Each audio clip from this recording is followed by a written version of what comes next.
अस्सलाम वालेकुम everyone, I am Shumaiza Iqbal, a clinical psychologist. आज की वीडियो का टॉपिक है पैनिक अटैक्स। पैनिक अटैक की अलामात में ज़्यादातर जिस्मानी अलामात मौजूद होती हैं, जिसमें दिल की धड़कन का तेज़ होना, घुटन महसूस होना, जिस्म में सुइयां चुभना, चक्कर आना, गर्म ठंडे का एहसास होना, सांस उखड़ कर आना, मतली होना, आसपास का माहौल गैर यकीनी महसूस होना, बेहोश हो जाना शामिल है। इसके अलावा जहनी अलामात में खुद पर से कंट्रोल खो देना या मर न जाने जैसे ख्यालात में आते हैं। अगर आपको ऐसे ख्यालात आते रहते हैं और इन ख्यालात की वजह आपका रोज़मर्रा का काम मुतासिर होने लगे तो ये डिसऑर्डर की सूरत इख्तियार कर लेता है। अगर आपको ऐसे ख्यालात आते रहते हैं और इन ख्यालात की वजह से आपका रोज़मर्रा का काम मुतासिर होने लगे तो इसका मतलब आपके पैनिक अटैक्स पैनिक डिसऑर्डर की सूरत इख्तियार कर चुके हैं। पैनिक डिसऑर्डर में एक पैनिक अटैक के बाद नेक्स्ट के आने की परेशानी शुरू हो जाती है।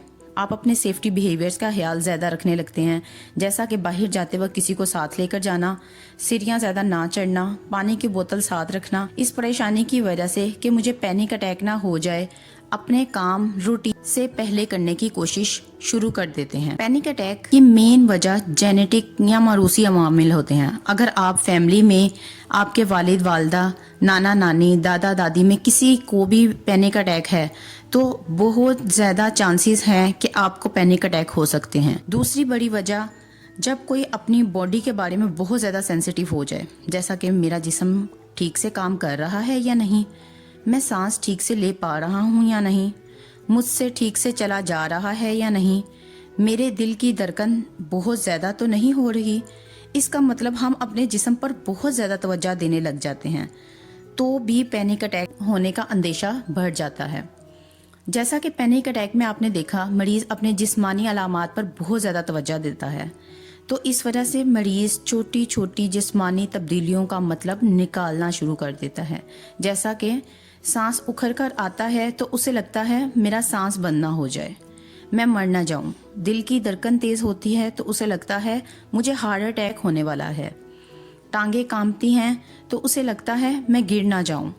पैनिक अटैक के इलाज के लिए आपको सबसे पहले इसकी शिद्दत का अंदाज़ा लगाना पड़ता है कि इसकी शिद्दत किस नोयत की है या पैनिक अटैक किस नोयत के हैं।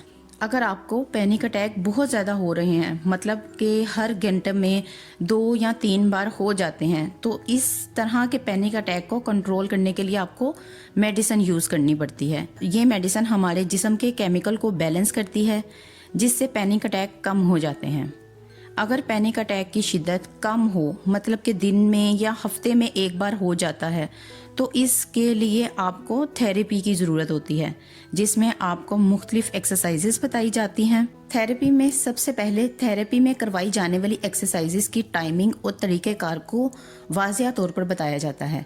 फिर ड्यूरिंग पैनिक अटैक, यानी कि जब पैनिक अटैक हो रहा होता है, इस वक्त किसी भी किस्म की exercise, hospital visit, medicine intake या विटामिन्स इनटेक को रोक देते हैं, क्योंकि ये चीज़ें पैनिक अटैक को मेंटेन करने में मदद देती हैं। थेरेपी में तीसरा काम डीप ब्रीदिंग की एक्सरसाइज सिखाई जाती है, जिसके बारे में मैं पहले डिटेल वीडियो बना चुकी हूँ। डीप ब्रीदिंग को आपकी रोज़मर्रा की रूटीन में शामिल किया जाता है, बिल्कुल इसी तरह जिस तरह डॉक्टर 3 बार मेडिसिन देता है, बिल्कुल उसी तरह आपने थेरेपी में 3 बार डीप ब्रीदिंग करनी होती है। डीप ब्रीदिंग के बाद पैनिक अटैक की थेरेपी में सोचों पर काम किया जाता है। जैसा कि आपने देखा कि पैनिक अटैक में बहुत ज़्यादा सोचों का रोल होता है, जिसको हम हकीकत में चेक करते हैं कि आया आपको आने वाली ये सोचें ठीक हैं भी या नहीं, इनका कोई सबूत भी है या नहीं।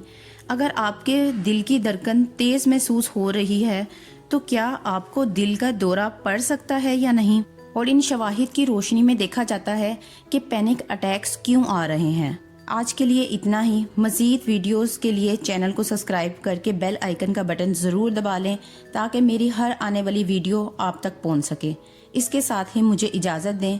दुआओं में मुझे याद रखिएगा। अल्लाह हाफ़िज़।